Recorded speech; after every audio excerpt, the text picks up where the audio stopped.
The ghost of the injustice of the judgment of the Supreme Court in the 2019 Imo gubernatorial election has refused to go away, just as predicted by Justice Santos Nweze of the Supreme Court. While delivering judgment last Friday, March 26, 2023, on the suit by People's Democratic Party (PDP) against All Progressives Congress (APC) on Kashim Shettima's double nomination as senatorial candidate as well as vice presidential candidate of the APC. The famous case of APP versus Uche Nwosu featured prominently. The Supreme Court, in the judgment read by Amina Oge, JSC, reaffirmed that Uche Nwosu was found by the court to have held double nominations of both APC and AA in the 2019 gubernatorial election and disqualified him on that basis.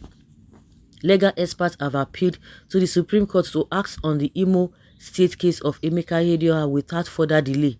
Lagos-based lawyer Arinze Aniogui said that it would enrich our jurisprudence to know that the Supreme Court would decide on the matter. The chairman of the Human Rights Committee of the African Bar Association, Sonny Ekwuwusu, said that with the decision in the Shettima case, a lot of people would like the Supreme Court to expedite action on the Ihedioha case. Almost 3 years after the People's Democratic PDP applied to the Supreme Court to give effect to its judgment delivered on December 20th, 2019, disqualifying Uche Nwosu from the Imo governorship election on the ground of double nomination, the Apex Court has refused to list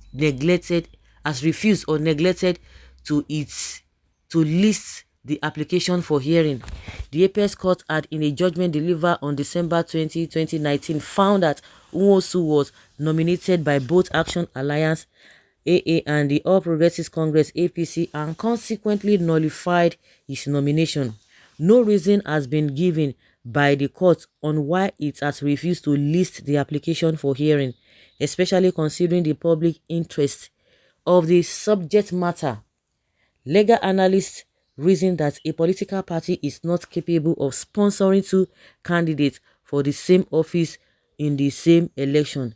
This informed the decision of the PDP to file an application at the Supreme Court seeking that its candidate, Honorable Emeka Ihedioha, be declared the winner of the election, since APC was precluded from sponsoring two candidates in the Imo State governorship election. In an affidavit filed in support of the application, which was deposed to by a legal practitioner, Adedamola Farukun, working in the legal department of the PDP, he averred thus: the third respondent applicant, PDP, is neither in any way seeking a review of the valid, subsisting, and well-considered judgments of this court delivered in this appeal, nor seeking a review of the judgment of this court delivered on the 14th of January 2020, but humbly seeking that this court give effect to its judgment delivered on 20th December 2019, that this court has the constitutional inherent powers and jurisdiction to grant the relief sought and give to its judgment. That is in the interest of justice or for the court to exercise its wide discretionary power in favor of granting this application as spread. In the application filed on behalf of the PDP by Philip Umeadi, the party is asking the court to declare that the governor of Imo State, Hope Uzodinma, was not the candidate of the APC based on the court judgment, and that Nwosu was nominated by both the APC and the Action Alliance. Yes, PDP is also asking the court for an order enforcing or otherwise directing the enforcement and or giving effects of the judgments of the court in the case delivered on the 20th of December 2019, wherein the court held that Nwosu was nominated by both APC and AA and consequently declared his nomination a nullity.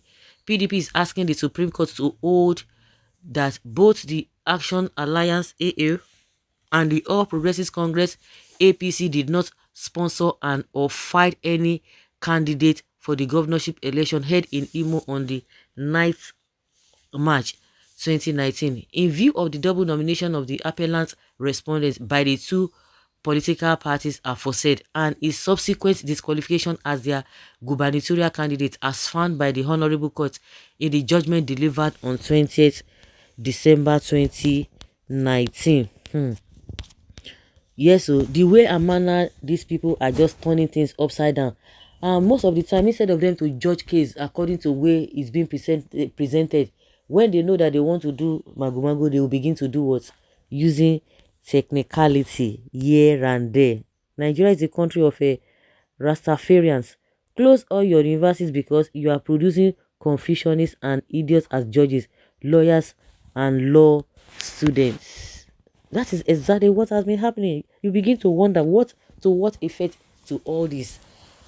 They're just embarrassing themselves because they only feel that, oh, we are a sovereign country, we can do whatever we want to do.